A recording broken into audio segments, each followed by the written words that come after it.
ఓ తల్లి పోరాటం వృధాగా పోలేదు. అది కేవలం ఒకటో, రెండో, 3 సంవత్సరాలు కాదు. ఆ తల్లి ఏకంగా 12 సంవత్సరాలు పోరాడి లాస్ట్‌కి చివరికి విజయం సాధించింది. కానీ ఆ విషయం ఏంటంటారా? ఎల్ఐసి. ఎల్ఐసి అనగానే ఏంటి? ఎల్ఐసి అనగానే జీవిత బీమా సంస్థ.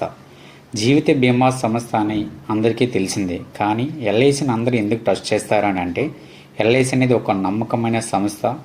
ఒక పాలసీ తీసుకునేటప్పుడు ఇన్ కేస్ ఆఫ్ ఎర్నింగ్ మెంబర్కి ఏదైనా జరిగితే ఆ ఫ్యామిలీ మెంబర్లో మొత్తం సఫర్ కాకూడదన్న ఉద్దేశంతో ప్రతి ఒక్కరు ఎల్ఐసి పాలసీ అనేది తీసుకోవడం జరుగుతుంది. అది ఎందుకంటే ఏ క్లెయిమ్స్ జెన్యున్గా పాలసీని ఏ కారణం చేత రిజెక్ట్ చేయకుండా పాలసీని క్లెయిమ్ 100% ఇస్తారనే ఉద్దేశంతో ఎల్ఐసిని తీసుకోవడం అనేది జరుగుతుంది.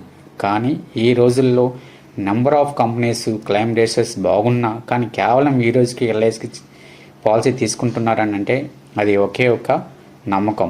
అది ఫస్ట్ నుంచి కూడా ఎల్ఐసి అంటే ఒక నమ్మకం అంటే భరోసా. కానీ ఎల్ఐసి ఏం చేసిందని అంటే ఒక డయాబెటిక్ ఉందనే కారణంతో ఒక పాలసీని రిజెక్ట్ చేసింది. అది ఏంటంటే అది ముంబైలోనికి చెందిన జయసూర్య గంభీర్ కుమారుడు నితిన్ సురేష్ గంభీర్ 2010లో మొత్తం 60 లక్షల పాలసీని 5 బాండ్లు చొప్పున తీసుకున్నారు.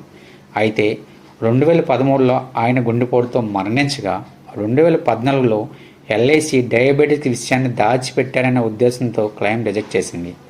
దీంతో తన కుమారుడికి న్యాయం జరగలేదని ఆ తల్లి కోర్టుని ఆశ్రయించింది. దాదాపు 12 సంవత్సరాలు న్యాయ పోరాటంతో చివరికి ఆమె విజయం సాధించిందనేది మనకు క్లియర్గా తెలుసు.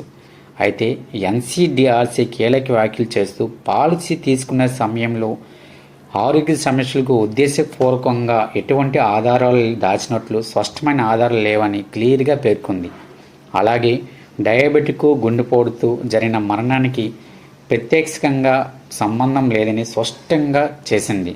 అంతేకాకుండా ఎల్ఐసి క్లెయిమ్స్కి తిరస్కరించడం సరైన చర్య కాదని కూడా పేర్కొంది. కోర్టు ఆదేశాల ప్రకారం ఓ తల్లికి అసలు బీమా మొత్తం 60 లక్షల పాలసీ అంటే వాళ్ళు తీసుకున్న పాలసీ 60 లక్షలు అంటే ఒక్కొక్క పాలసీ 10 లక్షలు చొప్పున 5 పాలసీ బాండ్లను తీసుకోవడం జరిగింది. 2014 నుంచి 9% వార్షిక వడ్డీ చొప్పున సుమారు 64.8 లక్షలు చెల్లించాలని, అలాగే తన తల్లికి మానసిక వేదన పరిహారం అంటే తన కుమారుడు చనిపోయిన తర్వాత మానసిక వేదన గురి చేశారనే కారణంతో 1 లక్ష రూపాయలు, న్యాయ ఖర్చుల కింద 50,000 రూపాయలు, ఇలా మొత్తం 1,26,00,00,000 చెల్లింపులకు కోర్టు ఆదేశాలు జారీ చేసింది. ఈ తీర్పు దేశవ్యాప్తంగా ఉన్న బీమా పాలసీదారులు ఒక పెద్ద భరోసాని కల్పించిందని మనం క్లియర్గా చెప్పవచ్చు.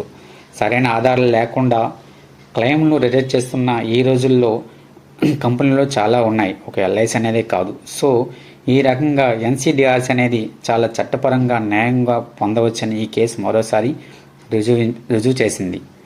ఈ వార్తపై మీ అభిప్రాయం ఏమిటో కామెంట్ రూపంలో తెలియచేయండి.